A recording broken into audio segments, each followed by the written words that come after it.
And welcome back to part 2 in the depths. This is another Souls Day episode. Welcome back. As you last remember, we left it off at the bonfire in the depths. And right now it just felt like killing some rats, as you know, rats are the best thing ever. So here we go. Just another I was just thinking of something before I recorded this video, as you know, you have to at least prepare one or two things before the VOD. But anyway, I was just wondering about the channelers. As we all remember, we found Lord Trick imprisoned in the church, and this was the church in the Upper Undeadburg.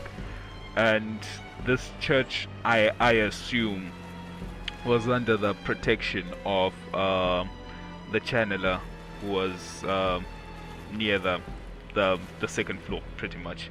I think that channeler was the one who imprisoned. Well, he may have not been the one who imprisoned Lord Trek himself. That could have been due to other things. Maybe Lord Trek could have been put there by Patches could have tricked him into that, or Oswald could have been involved. I'm not too sure, but all we know is that the channeler that's there is somewhat overseeing, I believe is somewhat overseeing Lord Shrek's imprisonment. And the reason why I want to talk about channelers just for a specific moment is because right here in the depths there's a channeler who oversees the way to Blighttown. And I don't think it's coincidence that after saving Lord Shrek from the undead church, that his summon sign would be right here next to Soler's for the Gaping Dragon boss fight, in the same place with another channeler. I don't know. Anyway, now the main point I'm trying to come across is I was just reading a bit on the item description of the channeler's trident, and it reads as follows. It's a trident of the six-eyed channelers, sorcerers who serve Seath the Scaleless in collecting human specimens, thrusted in circular motions, blah blah blah, in a unique martial arts dance that stirs nearby allies into a bloodthirsty frenzy. In a unique martial arts dance.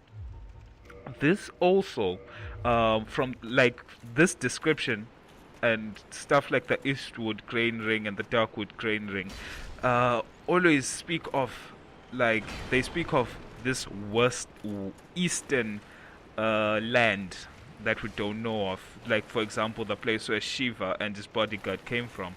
This eastern culture that's not really explored much in this playthrough here in Lordran.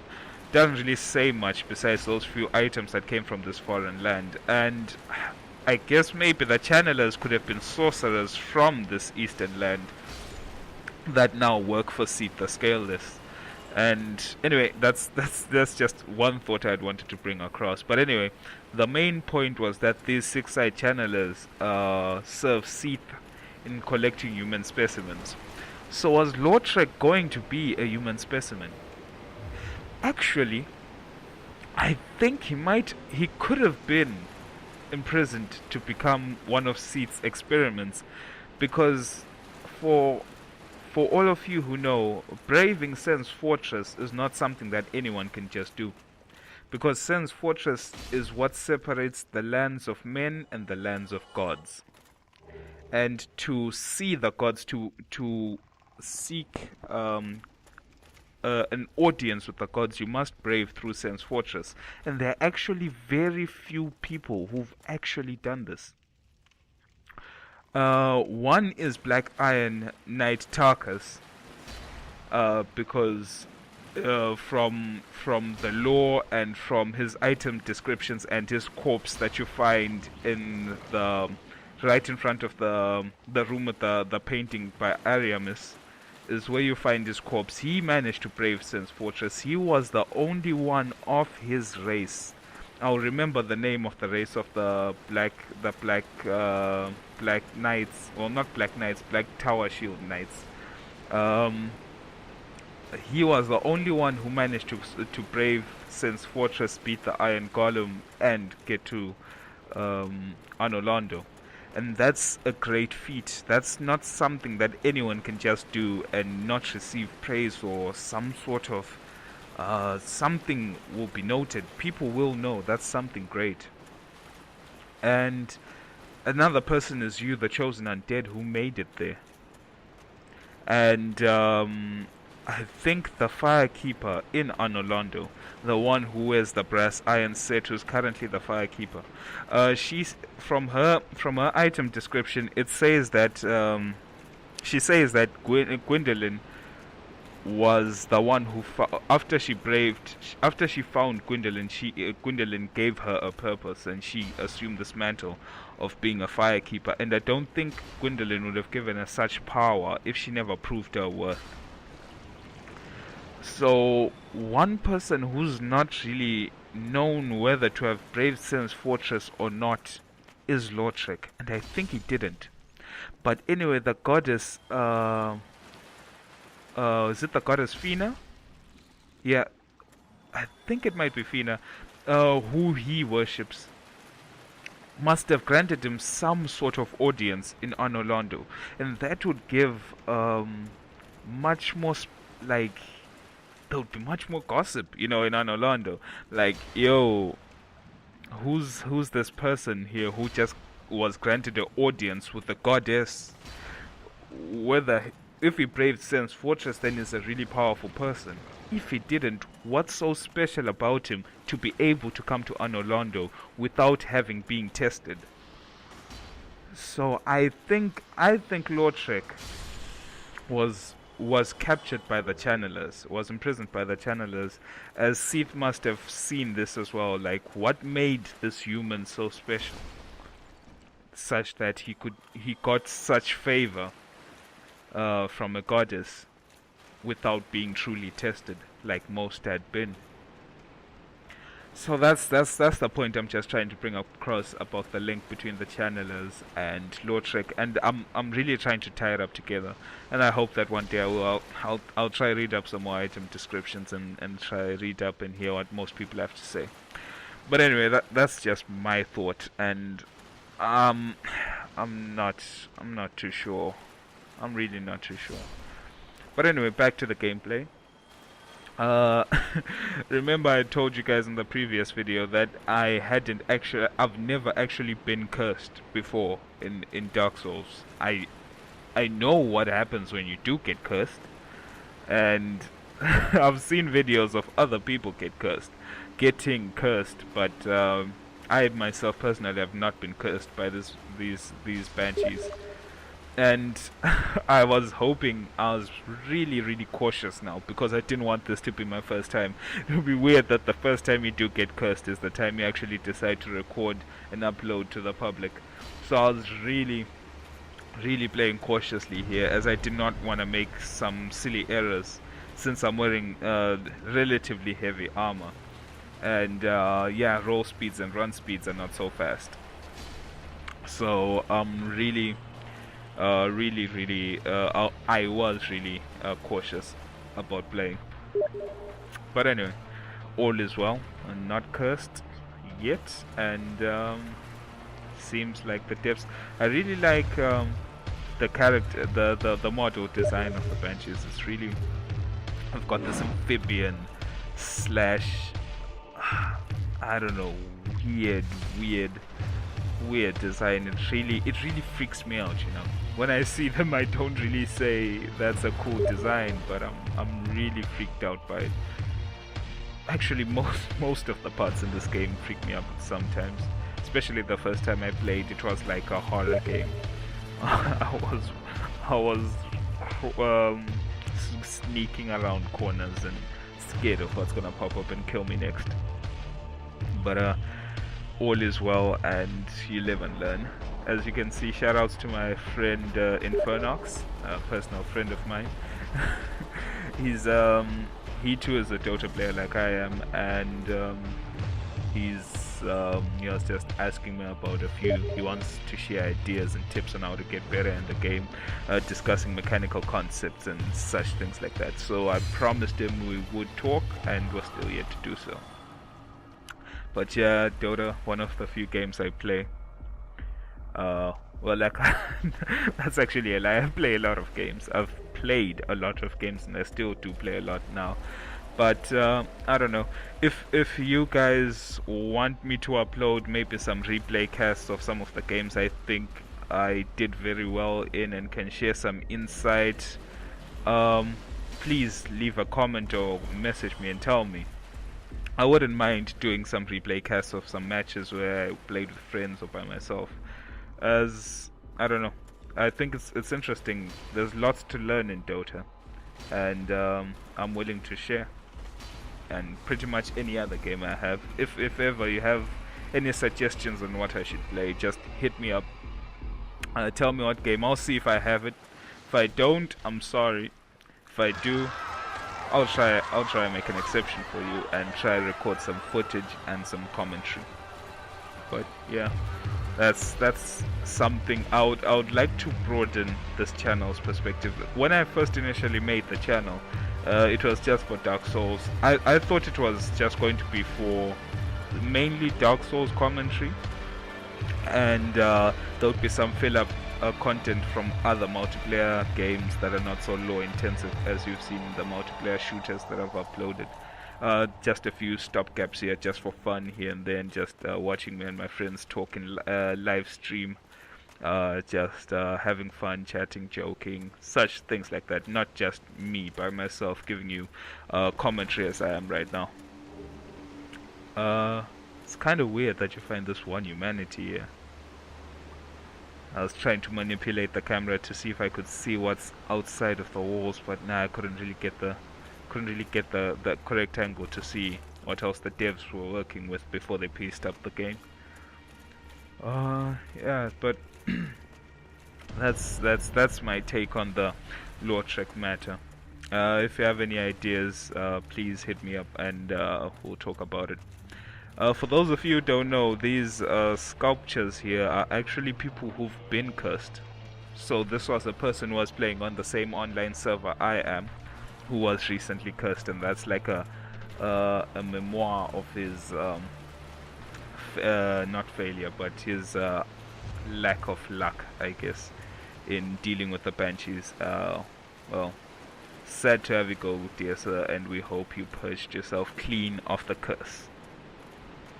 Right now I'm just walking around, excuse me, just checking out the area, just exploring here and there in the depths, and I wonder, I wonder though, were these rats always this big? Or was it because they were feeding on humanity and they got fed so much that they grew to these ghastly proportions? I'm not too sure, but that's just another point I would like to put out there. well, that's just one of the many glitches we get used to in this game. It's a good game, but it's not a perfect game. And secret up ahead. Well, I gave up on that trail. I was like, yeah, I could go around, look for the other way, but nah, not really interested in that.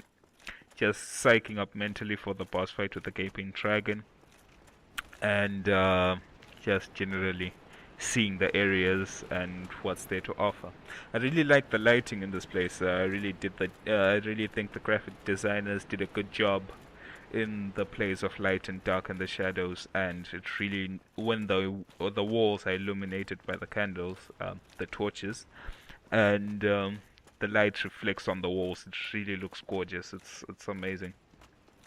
So here I thought to myself, since I had saved Lautrec, might as well just summon him and Soleil. Because sadly, Soleil in this fight is really a bad option by himself as a summon. Of course you can do it alone, it's no problem. It's actually quite an easy boss fight if you do it alone. It's just gonna be a bit long. But getting these two guys up will really make the fight that much easier. You can fool around and do whatever you want to do, and have some fun exploring. Some tactics to the Gaping Dragon. You could chip him away if you've got a bow or a crossbow. That's possible. It will take time, but it's very possible. Maybe I'm thinking if you had lightning bolts, or I tried poison, but it didn't work. So maybe lightning bolts on a crossbow could be really good if you had those. Or you could just chase him down. You cannot poison him. And maybe fire arrows on a fire bow for max damage on the fire element would be nice. But anyway, you could cheese him down, or you could just go melee. Melee is very possible. All you have to do is run in a circular motion around the room and bait his charge. So you just need to get a bit close, bait the charge. He charges, run in a circular motion. When he stops charging, he'll be frozen for a few moments. Get your swings in, start running in a circular motion again, and rinse and repeat. And like any other boss in the game, you really like to chop the tail off for the weapon. But anyway, this is the Gaping Dragon. I really like the model design though. Oh, I wonder though, since you killed the Gaping Dragon, that means the Gaping Dragon was not an everlasting dragon. And in my previous videos I had talked about how I believe that Seth, the main reason Seth betrayed his kind in the beginning was so that he could steal, or maybe had already stolen, the primordial crystal, which I believed gave dragons their scales of immortality. So could you argue that Gaping Dragon and the few dragons you do kill are not immortal because of the fact that they are not in proximity to this primordial crystal? Or are these a different race of dragons that were born after the fall of the original ones that had everlasting scales? I'm not too sure, but the primordial crystal is my closest bet. Because if you try to fight Seth without destroying the crystal, you will not do any damage. You will never kill him. It's impossible. But when you break the crystal, he loses his immortality, and you are able to defeat him straight after. It's quite a weird element of the lore that I still haven't figured out. But I hope as time goes on we'll be able to.